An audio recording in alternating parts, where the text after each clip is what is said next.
Welcome all to another edition of the C64 Roundup, your concise guide to the latest news and releases for your Commodore 64. Let's start off by checking a solid collection of new release game titles. Dagon's Awakening is an arcade adventure inspired by the works of H.P. Lovecraft. The game is set on a submarine that is on course to a sunken island. The crew on board is from a spiritual sect, and they're on the way to the island to awaken one of the old ones, who will bring order to a world stricken by war, hunger and disease. As they approach the island, one of the crew members loses his sanity, and it's up to you as the captain to restore order on the ship. Not only will you need to find a way to get your crew member to recover from his poor health, but you need to uncover the person on board who does not want the old ones to be awakened and is out to sabotage the mission. Dagon's Awakening is not a taxing game, but it will provide a bit of fun and entertainment. It has multiple story paths and multiple endings, and is well worth the play.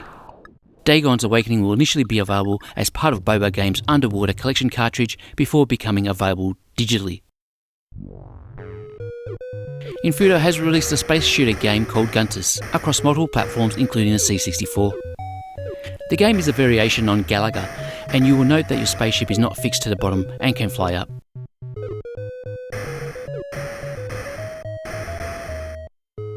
Guntus plays okay, but could do with a bit of optimization in order to speed things up a bit, and that constant screen flicker does get annoying. Guntus is available as a digital free download.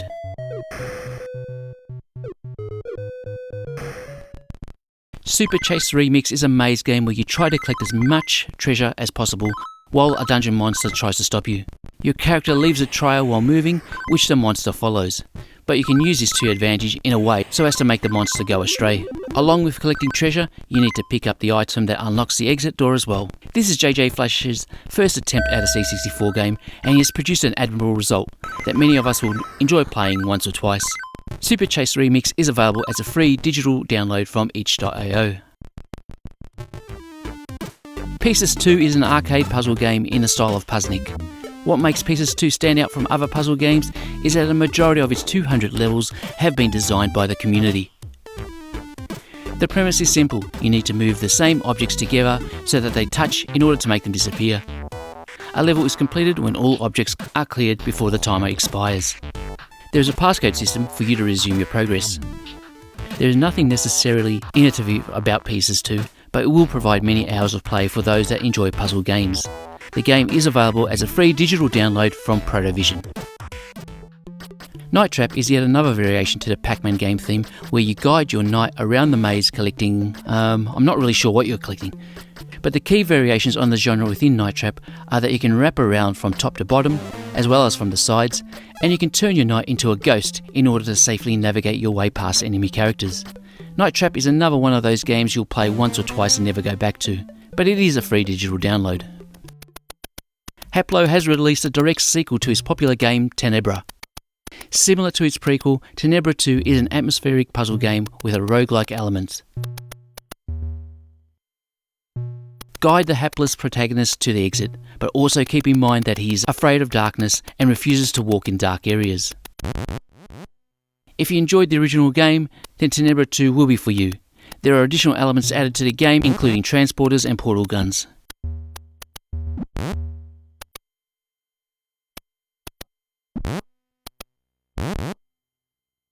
Tenebra 2 contains 35 levels and is available as a digital download from itch.io. Minotrace sees you race against the clock to escape from a series of convoluted dungeon layouts. You start off by seeing a preview of the maze that lies ahead, and then off you go.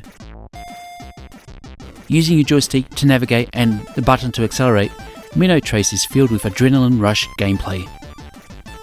The quasi 3D effect game engine performs quite well, and the in-game music is perfect in heightening the urgency of the gameplay. It is so easy to get lost in the maze, but there is quite a thrill when you see the finish line ahead of you.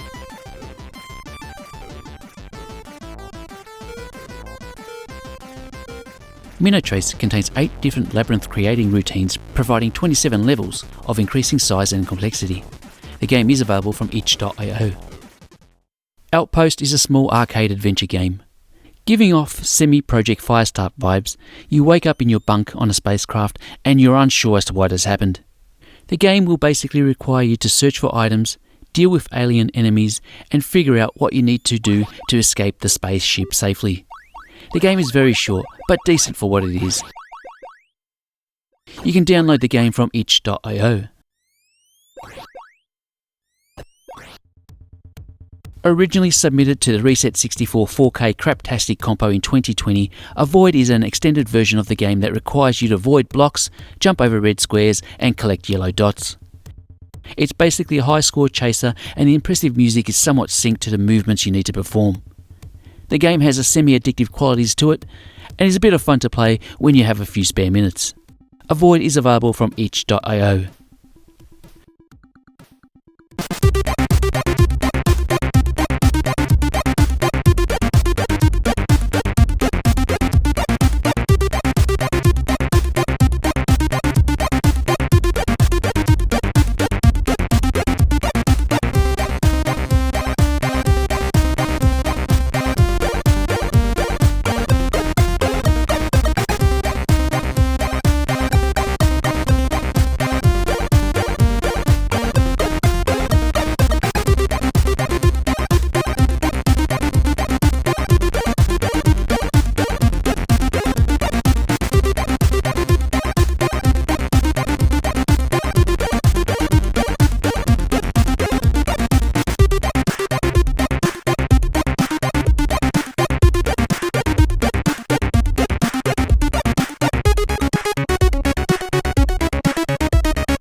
Well, how good was that SID track?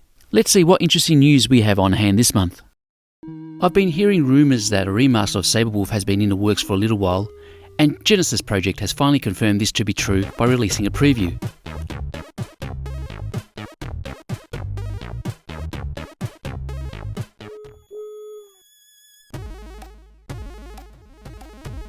While the preview is lacking context such as enemy characters, what has been produced so far is both visually and sonically very impressive. The preview allows you to explore the game world and invoke the built-in auto map. Your main character moves around quite well. Now, the project has been stalled for a little while, so here's hoping that the Genesis Project team find both the time and motivation to see the development of the game through to the end in the near future. John Woods has updated his Kodiak 64 blog site with the latest on his next-gen scrolling shooter, Parallaxian, which includes this video showing your fighter engaging some new enemy types and a shuttle-borne recovery sequence. Looking at the new video, it has me salivating at the thought of playing the completed game. Not only does it look, sound and move so good, but with each update John is able to reveal more depth to the gameplay that will be on offer. There is a lot to take in within this Parallaxian video, which really makes you appreciate the potential quality of the game. Obviously the parallax scrolling is a standout, but things like the new respawning sequence, the detail on the crafts, and the use of land shadows all give the impression that John wants the game to be the best it can. To see the full-length video and read up John's extensive development notes, head on over to the Kodiak64.com. Boba Games has a number of new cartridge releases available on pre-order. These include Knights and Slimes by Monty Boyd, Robot Jet Action by C64 Portal.pl, and a new underwater collection containing 4 sea-based games, including Dagon's Awakening, a new game being premiered on this cartridge release. Boba Game cartridges are always offered at a reasonable price, and the great news is that worldwide shipping is automatically included in the price. We showed Cab Hustle in last month's roundup, where we lamented why the game author restricted distribution of the game to a bi-monthly magazine with a limited audience. Thankfully, Sven Kasa has released the game to the general C64 community so that many of you viewers are now able to try the game out. Cab Hustle is now available to download from itch.io. This episode's demo of the month is the highly applauded All Hallows Eve, which saw a number of today's scene groups collaborate on this great production. Here are the edited highlights of the demo.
And how about this? The demo includes an interactive game, Slash with Ash. A high score chaser where you need to slash pumpkins with your chainsaw.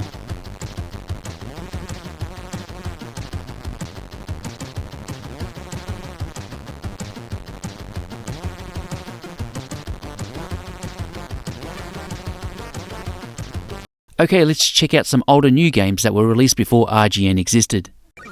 Voivod Attack is a horizontal scrolling shooter where you move around left and right shooting down waves of enemies in order to collect power pickups and missile bombs.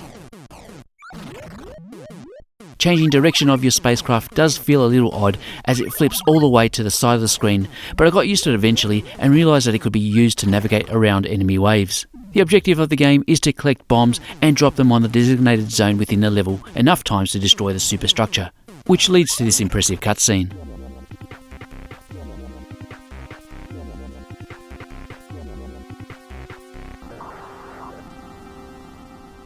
You then go on to the next level to pretty much repeat the same style of gameplay, albeit with a higher difficulty.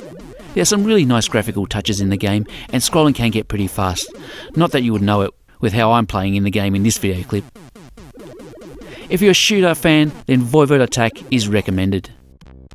My Life draws inspiration from the arcade game Mickey. You take control of Eugene, a hapless chap who has to work his way through a stressful week in order to earn a well-earned sleep in at the weekend. Your objective is to go around the screen and stomp on all the symbols in order to collect letters that make up words. Once you've collected all the letters, an exit opens up that allows you to move on to the next level. Day 1 consists of 2 levels, with each day thereafter being made up of progressively more levels. Each day starts off in Eugene's home before the game setting spreads out to different environments, with different types of enemies. What stands out with My Life are the great cartoon-style graphics, and the music soundtrack is really catchy and a pleasure to listen to. Overall, I find My Life to be a good arcade-style experience that I find myself going back to from time to time. Simple and enjoyable. Barrel Throne is best described as a barbarian clone. Go one-on-one in a hack-and-slash battle against a myriad of combatants.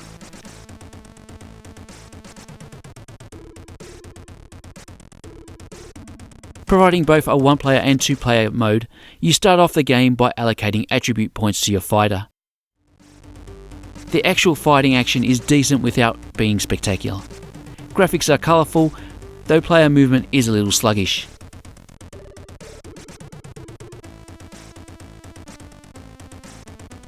When you defeat 3 combatants, you get the opportunity to level up your fighter to your preference, and it's off to a different game environment, but the action is pretty much the same all throughout.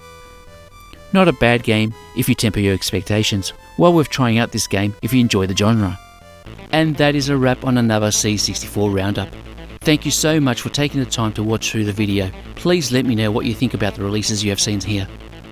A special thank you to the viewers who help keep the lights on at RGN via their financial donations. And by the way, links to all the games shown in this roundup are available in the video description. Until next time, bye for now.